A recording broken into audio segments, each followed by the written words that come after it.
Speaking of big time safeties, fellas, hey Don, are you ready to roll? You ready to rock and roll?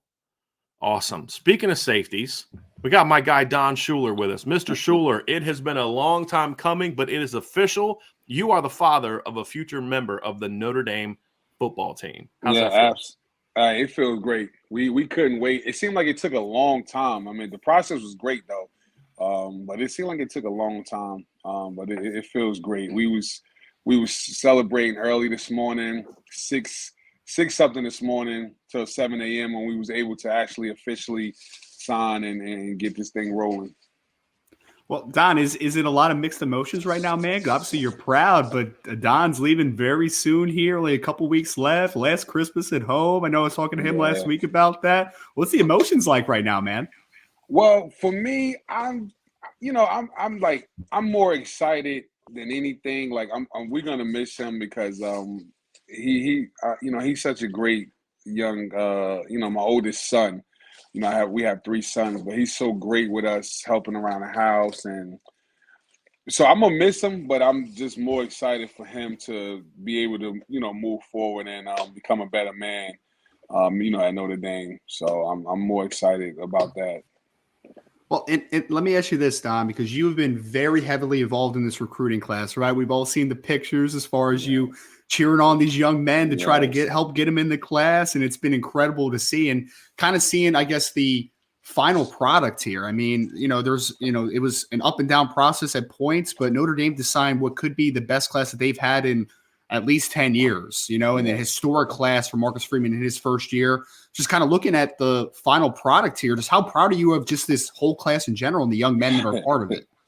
Man, needless to say, well, like I always said, I've always been a huge fan of all these these young men, these student athletes, and when meeting them for the first time, through a lot of visits that we had, and just watching their film, because I'm a film junkie as well, and just like meeting their families and getting to know them over the this short period of time, I'm super excited because I really feel like this class, which is Coach Freeman's first official class of recruits, I feel as though they're gonna definitely win the national championship, and I feel as though a lot of these young men are going to the NFL as well.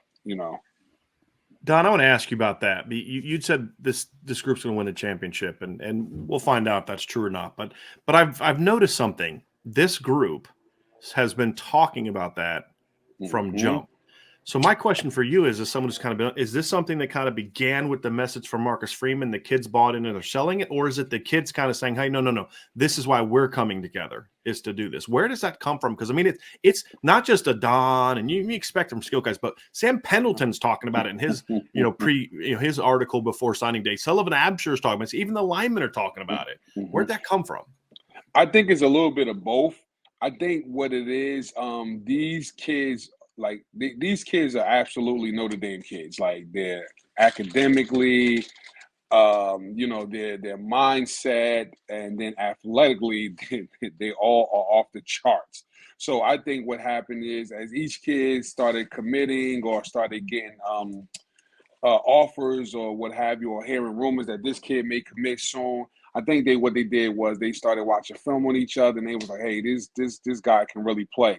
So with the backing of Freeman and along with his staff, just hey, this is a great class. We can definitely, compete and win a national championship. The kids was like, yeah, you know what, you're right. After seeing the highlights each week from their teammates, from different states and everything like that, each week one of you guys was putting up a nice film or some highlights or just talking about it. So they all bought in and realized that this class can definitely be a special class, and be the first class to win a national title since '80s. Well, Don, I think the first time I spoke to you was after, because when I got on IB officially, Don was already committed in the class. He was already one of the early guys to commit to Notre Dame. And I think the first time I talked to you was after a visit where I think you posted something, and I think I messaged you directly. You said something like, I didn't want to leave, I don't want to leave South Bend. Can you just kind of, from your perspective, right, give us the parents' perspective on this? what makes Notre Dame special? Because we talked about Marcus Freeman. We talked about the young men that are going there. Like that stuff, yes, we can talk about that all day, and we will for the next few days. But I know that there's something different about just being on that campus and experiencing everything. Yeah, and that's exactly what it is. It's like the atmosphere of the campus is like, you just feel so rich in values and everything. And as well, like I said, like Freeman couldn't have done a better job putting his whole staff together, from the coaches to the administration, some people that were already there that stayed, as well as the new people that he brought on board. It's like everyone makes you feel very special. Like it doesn't matter your position, doesn't matter what your son ranking is. It doesn't matter. It's like everyone makes you feel individually special, make you feel wanted. And it's just like it's so calm and relaxed. Like it's you can joke with everyone. It's like really, really a family atmosphere. Like it's nothing fake about it. It's like it's just real. So it's like when you go out there, it's like you kind of vacationing because of course you're not. I mean, I'm in New Jersey, so South Bend is a little different. It seems like we move a little faster out here, but it's still like it's relaxing, it's soothing, and then just being around everybody to make you feel so welcome. Like you just don't want to leave. I want to ask you too, Don. We've talked a lot about the recruiting class and all this. I want to talk about your son. I want to talk about Adon. And look, we'll talk film about him. We can talk film. You're a film junkie. I'm a film junkie. But the one thing I want to make sure that people understand is this is a really special kid. And this isn't just a great football player. This is a kid from Irvington High School. Notre Dame's done well in New Jersey, but what they don't often do is get kids from public schools in New Jersey. Yeah. And especially a public school kid who is a National Honor Society young man, right? Like, I mean, it's just that. So just give the people a little bit of background. We all know he's a great player. Somebody already put in the chat. I think I predicted Don's going to be a first-round pick and all this kind of stuff. But one of the reasons we want to have you on, and I know we'll talk ball after this because I know you want to talk some ball, but just kind of give people a little bit of a glimpse of what makes Adon who he is. I mean, because he's a hard worker, keep his nose on the grindstone kind of kid and focus, but also a kid that's going out there and getting the work done in the classroom, which, as you know, Don, is not always something that a lot of kids nowadays really put as much emphasis on. Yeah, that is absolutely correct. Well, my wife, his mom is Nigerian, so in the Nigerian culture, education is first before sports. So since he was young, that has always been driven, you know, home with him and his brothers as well. So he just kind of like, he was just one of the kids that kind of just took to it, and we would reward, give little rewards if who can make honor roll or who had the most A's, and it kind of made it interesting for them. So, because sometimes you got to do that, it helps. So he just took the challenge all the time and was like, "Hey, I'm got to get this whatever we offering at the time, $20, $10, whatever it may be." So he just kind of took to it well, and then of course he's a typical kid, typical teenager. So of course we have to stay on top of him, as well as his two younger brothers. But he just kind of took it upon himself to try to always strive and do the best he could. And we done extra credit. We have tutors.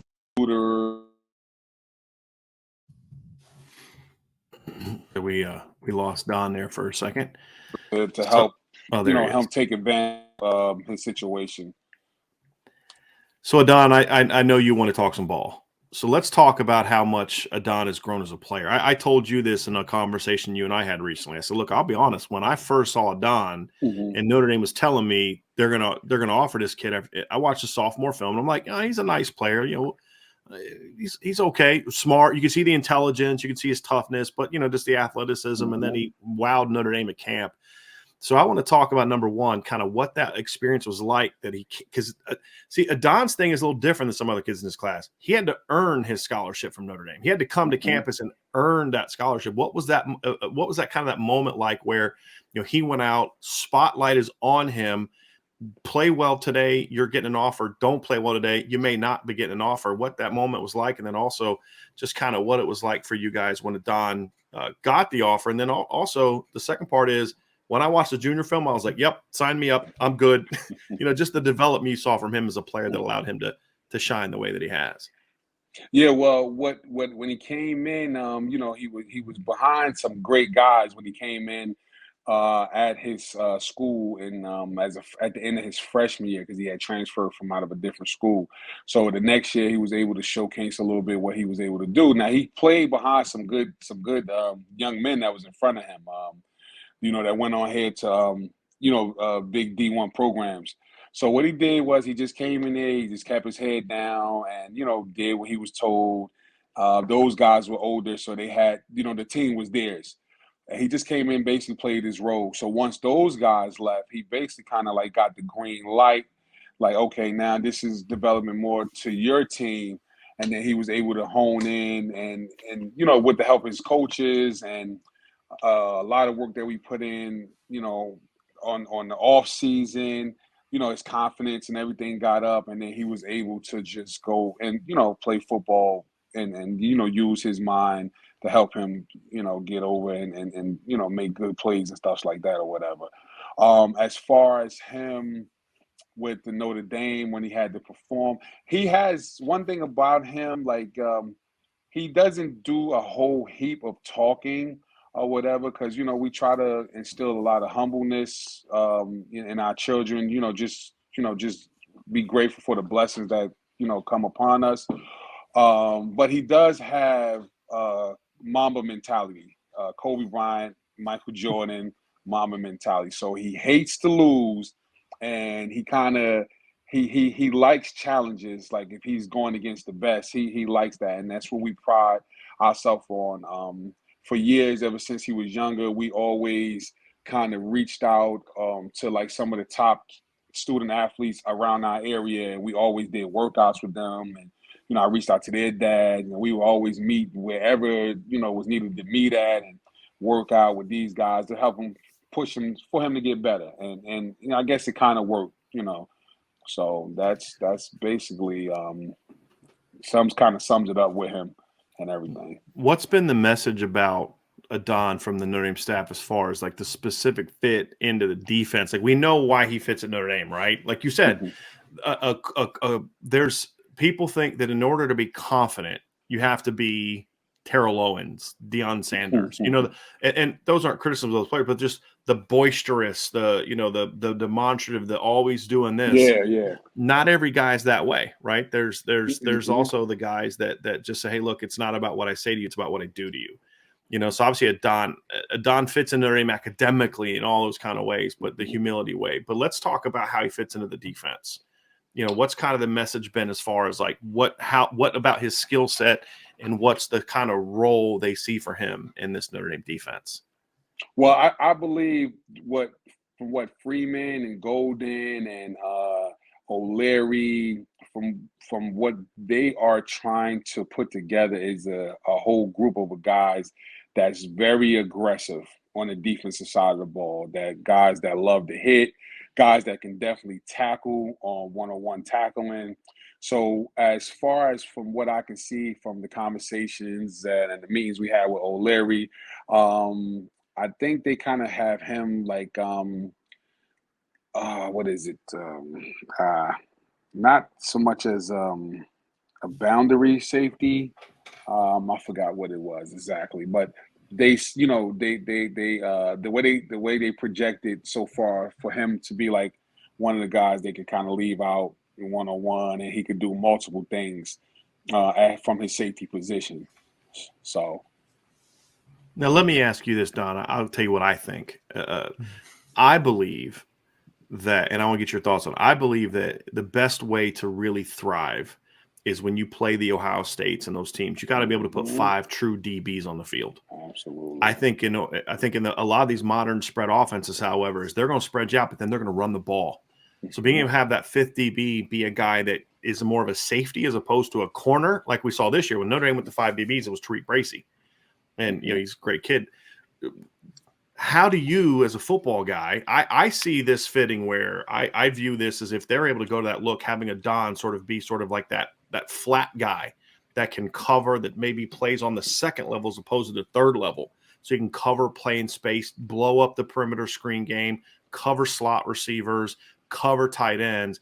Do you think Adon could eventually get to that role? if they are going to in those looks where they do want to go to 5 DBs in those type of situations. Like, because you talk about fitting those guys together. I think Peyton could play it in certain spots too, as just a pure cover guy. If they're signing him, I think Ben has played some slot. But I think for me about Adon is I want a guy in that spot that can flat out tackle, and that's something I love about Adon. Not only as a kid he was very fundamentally sound tackler. Then as he kind of filled out, he became also a physical, fundamentally sound tackler. And that's what I love about him in that role. It's not that he can't cover on the back end. It's just having a guy like that in the perimeter is just – and that's what made Jeremiah Wusu-Koramoah so special. Adon's not like Jeremiah, but he was so unique from the other Rovers because he could just flat out run and cover. And they just haven't had that. They have like linebackers kind of playing that position. What are your thoughts on that? Yeah, I absolutely agree with you on that. What kind of made him the way he is as far as tackling is because where we're from in New Jersey, we it's like kind of a mixture.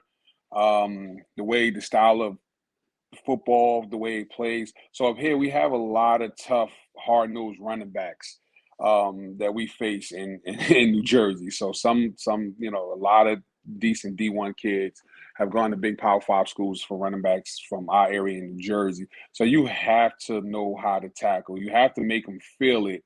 I mean, at the end of the day, Aldrich is from our area.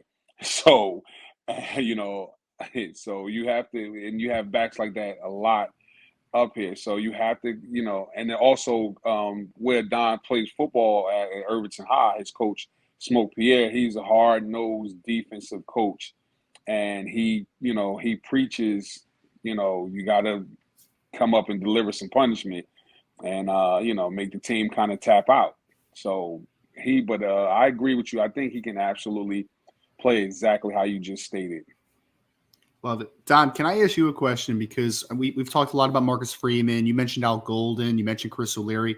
I want to focus on Chris OLeary for a second because I feel like he's a guy that we don't talk about a lot on this show just because, usually you're going to talk about Coach Freeman and then kind of work your way down a little bit. But I know every time I've talked to Adon, he's talked about Coach OLeary, and throwing some shade at him about his ability on the sticks, as he would say, right? But talk to me a little bit about Coach OLeary and just your impression of him, getting to know him, inviting him into your home pretty recently, just his quality as a person and as a coach. Yeah, Coach OLeary is wonderful, man. He's wonderful. He is definitely a player's coach. His energy is through the roof. So Coach OLeary, he will definitely keep them motivated and keep them interested in whatever level of degree he's teaching or showing them styles or systems or anything like that. Like I would definitely have loved to have him as a coach if I was playing. Yeah. So I got to speak to this. So Adon, I don't know if you know this, but I spent a year coaching football at Muhlenberg College. Okay. And my top 3 running backs were all Jersey kids. So, and my starter was an All-American that year. So, yeah, I'm very familiar with this is even at the because that's the thing about Jersey. It's not just the Audric Estimes and then the Jonathan Taylors and there's cats that are going to like 1AA schools, D3 schools. Like that's why. I mean, New Jersey used to have dominant Division III programs. Now there's more FCS schools that are taking some of those kids, but like. Rowan used to be great. Montclair State used to have a great program. And those kids feed a lot of those Eastern Pennsylvania schools. Muhlenberg, when I was there, they're a playoff team almost every year. We would just blanket the entire state of New Jersey looking for kids, because there's something that's often not discussed about Jersey, especially Northern Jersey. There's a lot of strong academic kids there too. Yeah. Not just, and it's not, as we found out with Adon, it's not just the private school kids that people assume that the grades are there, but there's a lot of kids in New Jersey, and I'm curious kind of where this in your opinion, where this comes from. We talked about where it came from with Adon, but where does that mindset come from, that toughness come from? Because here's the thing I found about Jersey kids. They're very grounded. They understand I got to work. Nothing's being handed to me. I got to go earn everything I get. Where does that come from, in your opinion? Well, I think it mainly comes from the environment that they're in. Just like you said, like majority of the kids that student athletes in New Jersey, they see a lot of once we do have a few that have that have branched out and played major college football, and also a few that have went to the NFL, and a lot of them have came back, to the same communities and talked to the kids. So, and hands on. So once you a kid in the community and you could actually reach out and touch someone that kind of went to a public school, that went to a college, got an education, and then went on to the NFL and played some years in the NFL. So in their mindset, they see that, they say, okay, well, I can do this as well, And like you said, nothing is given to these kids at all. And it's unfortunately sometimes, the kids, they overlook, a lot of the kids are overlooked as far as their education, and, they just overlook their rankings and everything like that. So they have to work harder. They have to strive harder. But in the end, I guess it just makes them more solid whenever they do get the opportunity to be a student athlete at a major university. So I guess it helps them out in the long run, Don, can I say this? Because as the resident New Jersey guy on this podcast, right? I got to hear. We hired you in spite of that, Ryan. I'm just going to let you know that right now. Okay. I have to hear about Chicago all the time. I got to hear about Virginia sometimes, Don. I'm just saying that's where the ballers are, man. I mean, yeah, man. And Don, I get some slack in this chat at times too, because I gotta talk up Jersey, man, because it's built a little bit different in Jersey. We know this. Yes. We know this. So I'm glad that you just were able to put a little recognition where it deserves into Jersey. As a former player, a former coach in the state, I just want to let you know I appreciate you, sir, for that. Yeah. That's all I wanted to know. Thank you. I just love how Ryan believes he's the only neutral observer in his love for his home state, right? Like Sean's biased, I'm biased, but Ryan's just telling it like it is, which yeah, Jersey football get a hard. I must say we get a hard time, even when like our kids in the youth programs, like Adon in 2018, he actually won the national championship and unlimited, and we were in Florida playing in Disney, and the guys was like, they still gave us a hard time because we were from Jersey compared to the Florida kids, and I don't know why everyone believed that New York and New Jersey that we just play basketball well. I don't understand movies. That, but that's why movies. Right. We play football pretty good too. Right. I mean, you got basketball movies being made about there's no Rucker Park for football players. Yeah, for football, right? Talk about, right? Yeah. Right. So I get it. Don, thank you so much for joining us. We really appreciate you. We appreciate everything you've done for us, and I can't wait to see that cat lining up with the blue and gold on, man. It's gonna. Although here's the funny, his first game at Notre Dame is going to be out of the country. Yeah. We were we wanted to go to that game very badly, but I don't know the way those prices are set up. Yeah, unless we see some major changes in the cost of travel in the next couple of months, we may just do a get together in New Jersey to watch that game. Yeah, hey, that's absolutely. as far east as I can fly, folks. I'm sorry. Absolutely. Well, we definitely, I definitely appreciate the Shuler family. Always appreciate you guys. You guys always definitely, been positive and with us and everything. We wholeheartedly appreciate you guys all the time. Thanks, absolutely, Don. brother. Appreciate you.